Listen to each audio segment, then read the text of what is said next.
이번 주에 정치권 기상도부터 한번 짚어보겠습니다. 내일 예정된 정례 국무회의에서 차기 대선일을 정하는 의결이 있을 예정이고요.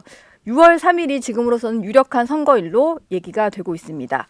또 10일에는 헌법재판소에서 헌법소원, 위헌법률 심판 등의 일반 사건을 선고하는데 박성재 법무부 장관의 탄핵 심판 사건도 이날 함께 결론을 낼 가능성이 있습니다. 이번 주에 총평부터 한 줄 듣고 갈까요? 예, 모두 전환의 한 주가 되지 않을까. 모두 전환. 예, 이제 탄핵 국면에서 대선 국면으로 거의 플러스 이제 개헌 국면까지 예. 가능성이 있고요. 예, 모두 전환의 한 주가 되지 않을까 생각됩니다.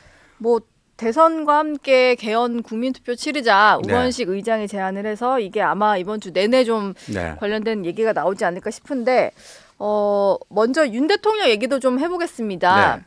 아직 관저에서 퇴거하지는 않은 상태고 한남동 관저에 머무르고 있는데요.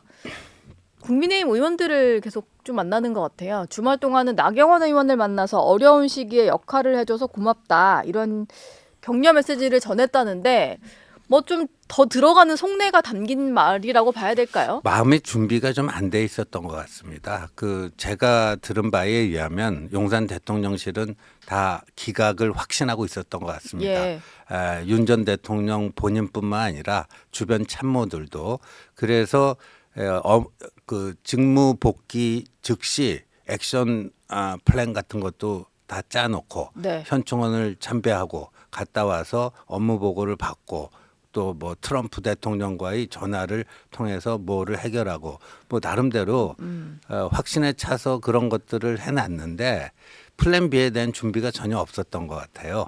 인용에 대한 대비는 전혀 없었던 것 뭐 같아요. 아예 안 하진 않았겠지만 좀 가능성이 그거보단 기각이다라고 생각했으니까 좀 덜 됐을 수는 있겠네요. 네, 적어도 뭐 한 8대2, 9대1 정도라도 그런 플랜 B에 대한 준비도 좀 있었어야 되는데 네. 전혀 없다 보니까 조금 시간이 필요할 것 같습니다. 예.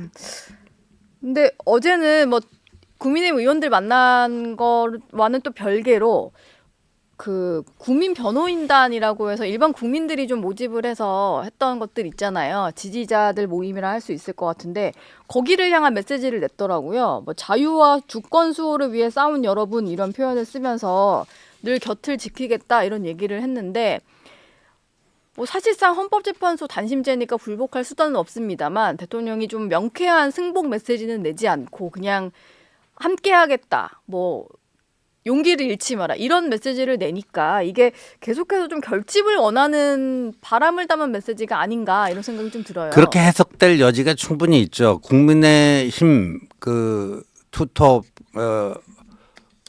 권영세 쌍권, 네. 예, 권영세 권성동 이 두 분은 뭐 비상계엄의 당사자는 아니잖아요. 그걸 뭐 거기에 개입했던 적도 없고 그러나 당 지도부로서 승복 메시지와 사과 메시지를 냈습니다. 네. 당사자가 아닌데도. 예. 그러니까 당사자인 윤 전 대통령께서는 이제 승복과 사과는 좀 해 주시길 바라는 건데 네. 뭐 아직까지 좀 아까 말씀드린 것처럼 좀 마음의 준비가 덜 돼서 네, 그런 것도 있고요. 그다음에 저는 2017년 박근혜 대통령 파면됐을 때와 요번하고 이렇게 비교를 해보면 상당한 차이점이 좀 발견이 됩니다. 그러니까 요번이 반탄의 어떤 에너지라든가 여론이라든가 이게 훨씬 강했잖아요. 예. 그래서 2017년과 같은 결과가 나오게 되면 상당한 물리적 뭐 충돌, 뭐 유혈 사태, 뭐 엄청난 적대적 갈등 뭐 이런 것들을 굉장히 많은 사람들이 우려하지 않았습니까? 예. 근데 그게 하루 이틀 만에 상당히 빠른 속도로 정리가 됐습니다. 정리가 됐어요. 예. 그 한 축을 이루고 있는 단체에서 곧바로 승복을 하겠다라는 메시지를 낸 것도 좀 영향이 있어 보이는데요. 네, 그렇습니다. 그래서 이른바 반탄 아스팔트 집회의 두 축이었던 세이브 코리아가 선거 당일에 깔끔하게 입장 정리를 했고요. 예. 그다음에 이제 반탄 집회에 열정적으로 나갔던 국민의힘의 친윤 의원들도 뭐 비교적 덤덤하게 입장 정리를 하면서요. 네. 그래서 윤 대통령보다는 이제 당사자는 아니니까 빨리 좀 적응을 하고 있는 것 같아요. 예. 당사자에게는 시간이 좀 필요할 수도 있겠다. 네. 왜냐면, 근데 뭐 네. 보도 보니까 이번 주 수요일에 뭐 관저를 나오는 것 같더라고요. 예. 예. 근데 뭐 박근혜 전 대통령이랑 비교해서 좀 늦어진다. 뭐 당장 퇴거해야 된다. 이런 얘기도 좀 있는 것 같습니다만 사실 일반인들과 섞여 사는 곳으로 돌아가는 거다 보니까 경호 좀 준비해야 될 것들은 있잖아요. 그렇겠죠. 예. 거기에는 근데 좀 그걸 가지고 뭐 관저에서 안 나오고 뭐 대통령 노래 계속 하느냐 야당이 예. 그건 너무 심한 그 정치 공사라고 봅니다. 예. 예. 그러게요.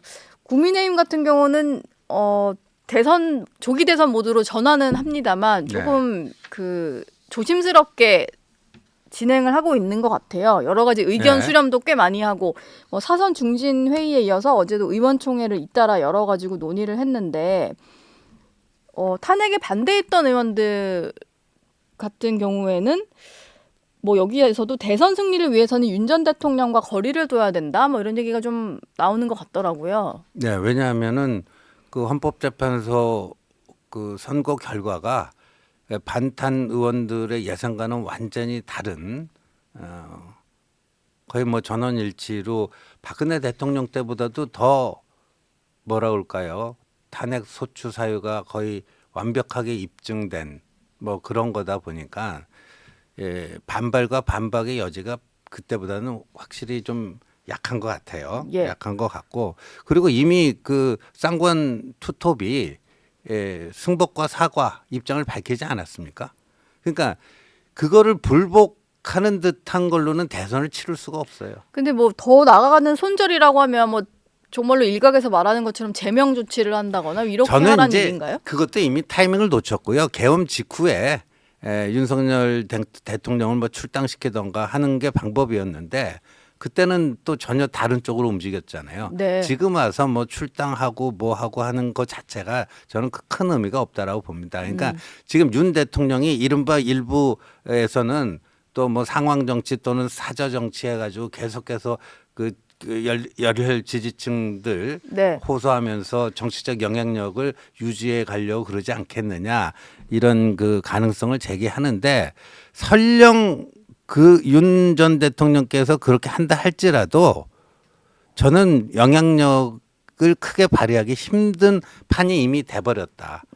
아까 말씀드린 네. 탄핵 선고일 그 2, 3일 안에 그러한 게 확 거의 그 새로운 그 이 구도랄까요? 윤 대통령을 둘러싼. 네.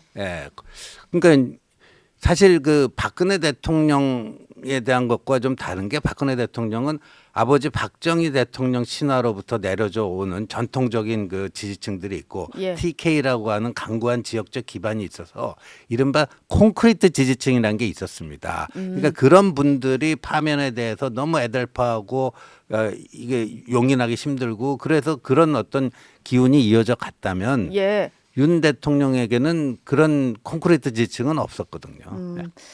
사실 뭐 비상계엄 전에 지지율만 봐도 네.